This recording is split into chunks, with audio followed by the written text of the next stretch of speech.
여러분, 우리가 지금 갈보리산 언약에 대해서 몇 주 동안 보고 있는데 오늘은 그 언약에 대한 실제입니다. 실제 여러분들의 삶에서 누려야 합니다.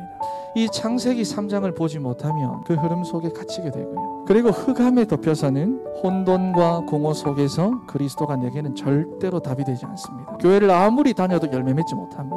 여러분, 그래서 오늘 읽은 마태복음 12장 29절 말씀에 사람이 먼저 강한 자를 결박하지 않고서야 어떻게 그 강한 자의 집에 들어가서 그 세간을 강탈하겠느냐.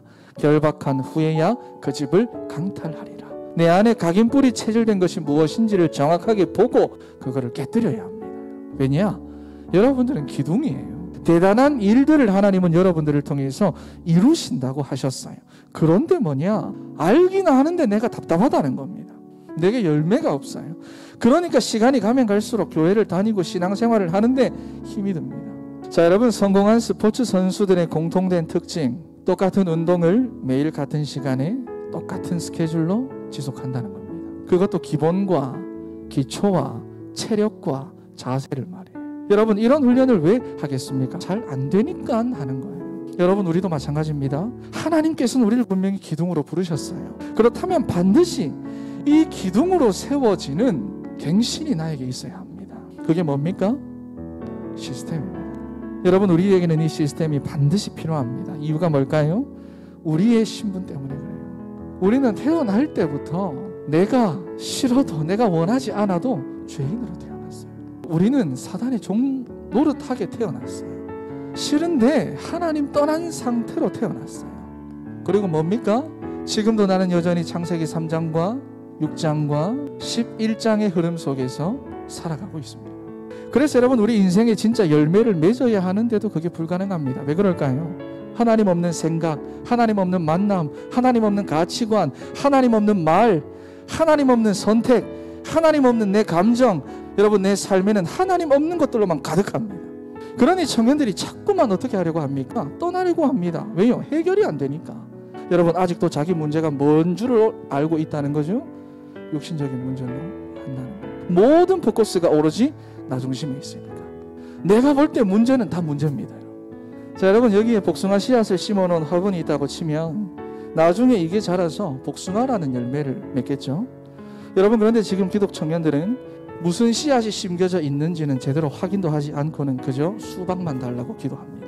알은 제대로 안 살피고 시스템은 제대로 안 돌보고 그냥 수박만 달라고 기도하고 있습니다. 하나님께서는 원래 그렇게 역사하지 않습니다. 이 복숭아를 수박으로 바꿔주시는 그런 하나님이 아니라는 거예요. 심은 대로 열매 맺게 하시는 질서의 하나님이시고 언약의 하나님이십니다.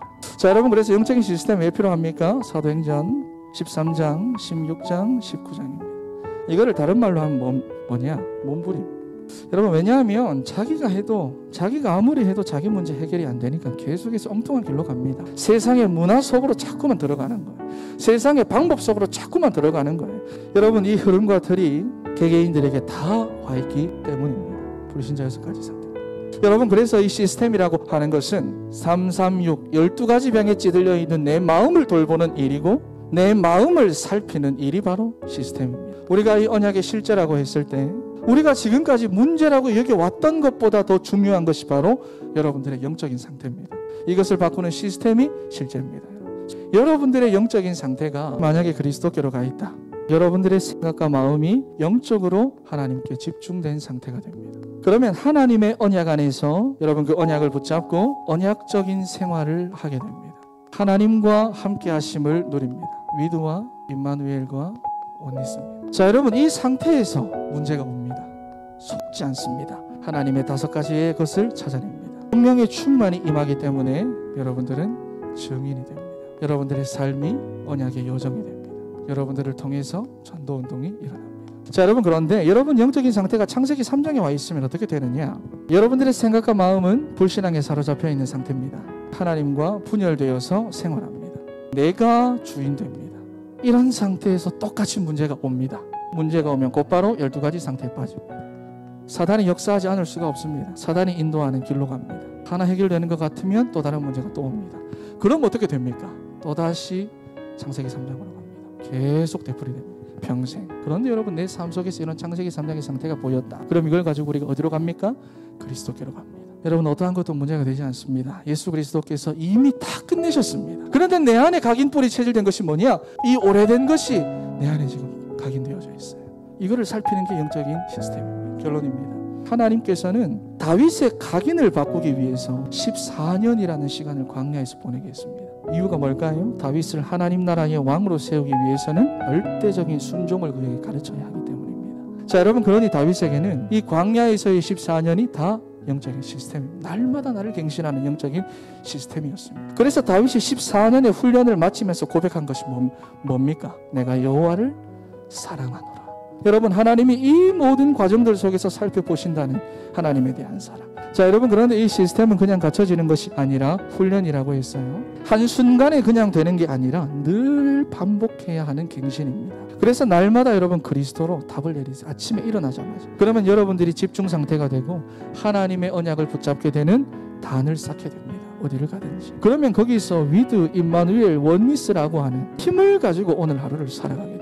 여러분, 그런데 이런 여러분들에게 문제가 왔다. 그럼 어떻게 될까요? 여기서 하나님의 5가지를 찾아서 누리는 증인이 됩니다. 어떠한 문제가 있든지 갈등이 있든지 여러분들의 오늘은 언약의 여정이 됩니다.